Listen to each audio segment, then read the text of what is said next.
Assalamualaikum, halo para penjelajah waktu, selamat datang kembali di Arus Waktu, tempat di mana kita menyelami sejarah, ilmu pengetahuan, dan misteri terbesar umat manusia.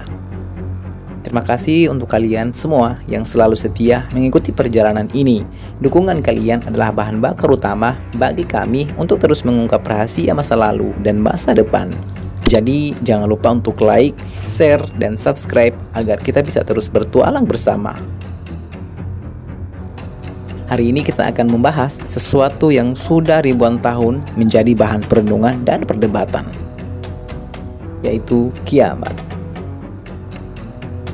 Kiamat adalah hari di mana dunia seperti yang kita kenal akan berakhir.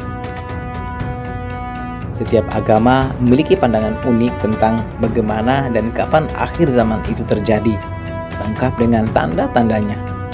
Mari kita telusuri bagaimana kiamat digambarkan dalam berbagai kepercayaan besar di dunia.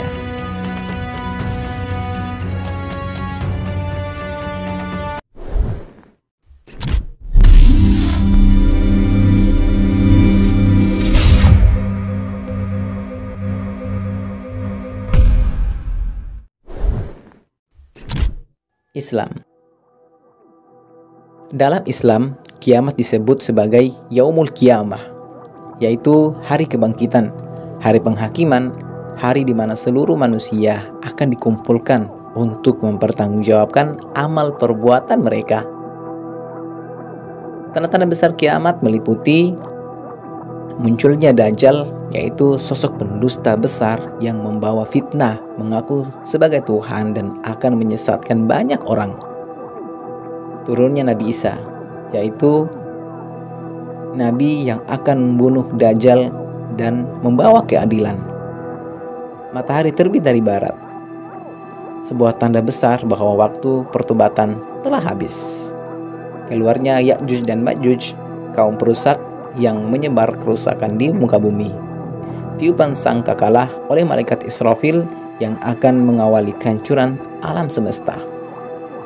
Dalilnya terdapat dalam Al-Quran surah Al-Zalzalah ayat 1 hingga 2, yang artinya apabila bumi digoncangkan dengan goncangan yang dahsyat dan bumi telah mengeluarkan beban-beban berat yang dikandungnya.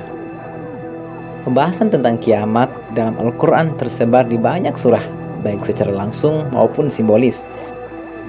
Antara lain surah Al-Zalzalah, surah Al-Qariyah, surah Al-Waqiyyah, surah At-Takhwir, surah Al-Infitar, surah Al-Haqqah, surah Al-Anbiya, surah Yasin, surah Az-Zumar, surah Al-Ma'rij. Setiap surah ini memaparkan berbagai aspek kiamat, baik dari tanda-tanda, proses kehancuran alam semesta, hingga kebangkitan manusia untuk dihisab. Al-Quran menggambarkan kiamat sebagai peristiwa dahsyat, di mana gunung-gunung berterbangan seperti bulu, lautan meluap, dan langit terbelah. Tak hanya itu, manusia akan terpecah menjadi dua golongan. Mereka yang beriman dan beramal soleh yang akan menuju surga, serta mereka yang kafir dan berbuat kejahatan yang akan menuju neraka. Rasulullah SAW bersabda, kiamat tidak akan terjadi hingga matahari terbit dari tempat terbenamnya. Hadis riwayat Bukhari dan Muslim.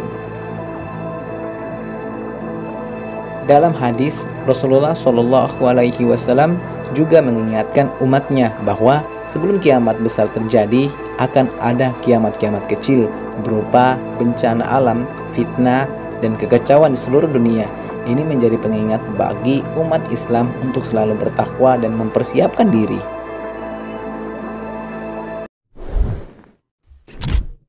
Kristen. Dalam agama Kristen, kiamat dikenal sebagai hari penghakiman, yang banyak dijelaskan dalam kitab Wahyu di Perjanjian Baru. Beberapa tanda akhir zaman antara lain kedatangan antikristus, yaitu tokoh jahat yang menyesatkan banyak orang. Perang Armageddon, yaitu perang besar di lembah Megiddo, tempat pasukan Tuhan melawan kejahatan. Kedatangan Yesus yang kedua kali untuk menghakimi manusia dan membangun kerajaan Allah. Tanda-tanda alam, gempa bumi besar, bintang-bintang jatuh, dan bulan menjadi merah darah. Sangkakala 7 malaikat. Setiap tiupan sangkakala membawa bencana besar seperti hujan api, laut menjadi darah, dan kegelapan menutupi dunia. Dalilnya terdapat dalam kitab Wahyu yang berbunyi, "Maka aku melihat ketika anak domba itu membuka meterai yang keenam, terjadilah gempa bumi yang dahsyat, dan matahari menjadi hitam seperti karung rambut, dan bulan menjadi merah seluruhnya seperti darah." Dalam agama Kristen, konsep kiamat banyak dijelaskan dalam Perjanjian Baru, terutama melalui kitab Wahyu atau Revelation. Berikut adalah kitab dan ayat-ayat utama yang membahas tentang akhir zaman. Kitab Wahyu, Revelation, Injil Matius, Injil Markus, Injil Lukas, Surah Paulus, Kitab Daniel, atau Perjanjian Lama. Bagi umat Kristen, kiamat adalah momen penghakiman dan penyaringan, yakni di mana mereka setia akan masuk ke dalam kerajaan surga, sedangkan mereka yang berdosa akan menerima hukuman.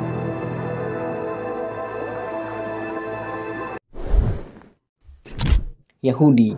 Dalam kepercayaan Yahudi, konsep kiamat terkait erat dengan akhir zaman atau Yom Hadin, yakni hari penghakiman. Mereka percaya pada kedatangan Mesias atau Mesiah yang akan menghancurkan kekuatan jahat, memulihkan Israel, dan membangun kembali Bait Suci di Yerusalem, dan membawa perdamaian dan keadilan bagi seluruh umat manusia, menghidupkan kembali orang mati, dan menghakimi mereka sesuai perbuatan masing-masing. Dalilnya datang dari kitab Yesaya, yakni yang artinya ia akan menjadi hakim di antara bangsa-bangsa dan akan menjadi wasit bagi banyak suku bangsa. Mereka akan menempa pedang, mereka menjadi mata baja, dan tombak mereka menjadi pisau pemangkas.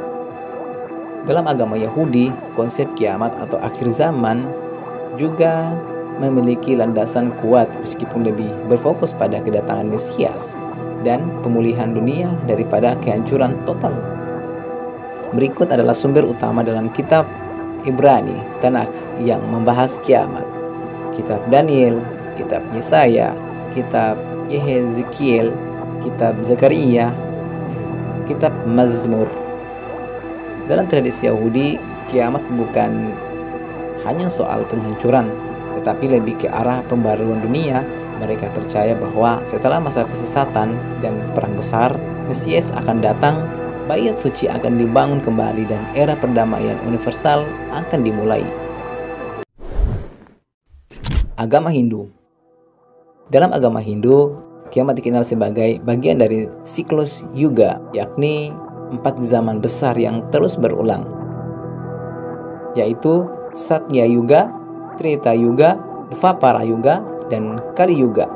Kita sekarang hidup di Kali Yuga, zaman kegelapan yang akan berakhir dengan kehancuran moral dan spiritual, yaitu manusia diliputi keserakahan, kejahatan, dan ketidakadilan. Kedatangan Kalki Avatar, inkarnasi terakhir Dewa Wisnu yang akan memusnahkan kejahatan dan mengawali siklus baru. Bencana alam besar, yaitu korban api raksasa yang melahap dunia, diikuti oleh banjir besar yang menyapu bersih kehidupan. Dalilnya terdapat dalam Srimad Bhagavatam. Pada akhir Kali Yuga, Wisnu akan menjelma sebagai Kalki, seorang pangeran perkasa, dan akan memusnahkan para penjahat dan memulihkan kebaikan. Bisa dilihat pada Bhagavata Purana atau Skanda 12, Mahabharata, Kitab Musala Parva, Vishnu Purana bab 4, Manu Smriti. Menariknya, kiamat dalam Hindu tidak berarti akhir mutlak, tetapi sebuah proses daur ulang. Setelah kehancuran, dunia akan diperbaharui dan siklus akan dimulai kembali. Buddha. Dalam Buddhisme, konsep kiamat lebih terkait dengan perubahan siklus dunia, bukan kehancuran mutlak. Buddha mengajarkan bahwa dunia akan berakhir ketika manusia kehilangan moralitas, kedengkian, keserakahan, dan kebodohan akan memuncak. umur manusia semakin pendek, yaitu sebagai tanda kemunduran spiritual. Datangnya Buddha Maitreya yang akan membawa ajaran baru dan memulihkan dunia.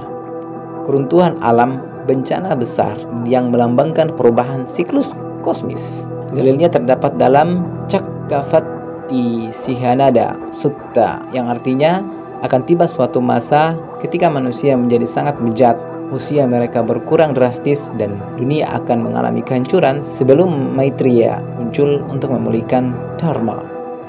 Dalam agama Buddha, konsep kiamat tidak digambarkan sebagai kehancuran total, tetapi lebih pada siklus kosmis, yaitu pemusnahan dan pembaruan alam semesta. Ajaran ini berakar pada konsep anicca, yaitu ketidakkekalan, dan samsara, yaitu siklus kelahiran dan kematian. Berikut adalah dalil dan teks penting terkait kiamat menurut Buddhisme. Cakkavatti-sihānada Sutta, Agganna Sutta, Mahasinada Sutta, Kalki Buddha. Kiamat dalam Buddhisme lebih fokus pada transformasi dan kelahiran kembali, bukan kehancuran total. Dunia lama akan hancur, tetapi kemudian diperbaharui oleh kedatangan Buddha berikutnya.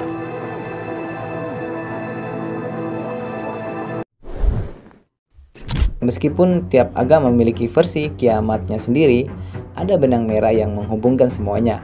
Kiamat bukan sekedar tentang kehancuran, melainkan penghakiman, pembersihan, dan awal dari sesuatu yang baru. Kiamat mengingatkan kita untuk hidup dengan baik, bertanggung jawab, dan sadar bahwa setiap tindakan kita memiliki konsekuensi. Jadi, para penjelajah waktu, apakah kiamat itu sebuah ancaman atau sebuah awal baru? Terima kasih telah menyimak hingga akhir. Jangan lupa untuk like, share, dan subscribe Arus Waktu untuk terus menyelami misteri sejarah dan ilmu pengetahuan bersama. Sampai jumpa di video berikutnya. Dan tetap waspada karena waktu selalu bergerak dan misteri selalu menanti untuk diungkap.